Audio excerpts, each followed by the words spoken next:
Welcome back. Ugandan opposition politician Bobi Wine says he's disappointed that the international community continues to work with President Yoweri Museveni.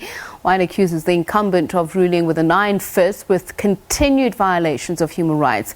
He says even though the United States and Europe recognize the atrocities committed by Museveni's administration, Uganda still enjoys financial and even military support. International news editor Sophie Mokoena caught up with Wine in Johannesburg earlier on today. Uganda currently is, still experiencing extreme repression. There's still continued illegal arrests and abductions by the state, by the military. Ugandans, especially those aligned to the People Power Movement and the National Unity Platform Party, which I lead, continue to be abducted, arrested, detained and tortured in ungazetted areas. Some are detained in gazetted prisons across the country. Also extrajudicial murders continue. Just today as we speak, another outstanding person, a vice chancellor of one of the universities, has been arrested by plainclothed security personnel, in an unexplained way. So it's the same Uganda. We are still under the firm grip of the military junta led by General Museveni. We just came out of what, in my view, is the most violent and fraudulent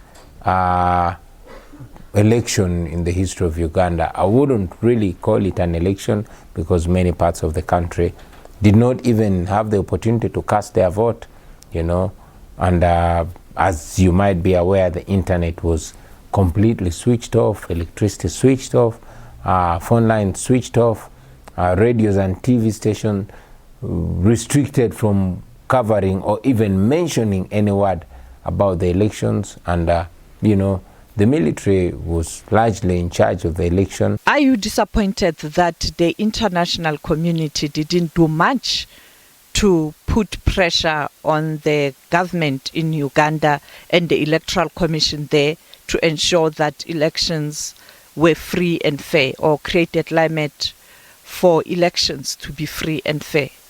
Besides the strongly worded statements from the European Union, from the United States, there's no action that has been that has followed that. Instead, we have seen the same people that have issued strongly worded statements, declaring that election, fraudulent, not free, not fair, therefore practically meaning that General Museveni is illegitimate.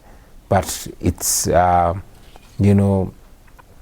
frustrating to see that the International Monetary Fund continues to pour billions of money in the pockets of General Museveni. By now you're aware that the United States sponsors the Ugandan military with close to $1 billion annually. We all remember that besides the Kasese massacre, where over 150 people, including women and children, were massacred, just recently on the 18th and 19th of November, more than 100 innocent citizens were massacred by government forces, the military and the police. This was covered by international media, but apart from it being seen, the international community turns a blind eye. It disappoints to see that the standards of human rights in Africa, and particularly in Uganda, is waged so low in comparison to other countries. I am sure that if it was a European president, or if it was a president of other countries that killed innocent citizens, in broad daylight, they wouldn't be president the following week. But to see that such mass murder is carried out in open daylight and again, the international community continues to sponsor, to pay the oppressor, it's disheartening. It makes us feel like we are less humans. As a matter of fact, for lack of a better word, it is racism, you know. Some may argue that opposition parties on the continent, when they have failed to convince voters to vote for them, they always cry foul. I'll tell you that this is not just our story. This is open for everybody to see. I don't need to say this. This is covered by the BBC, by CNN, by Al Jazeera.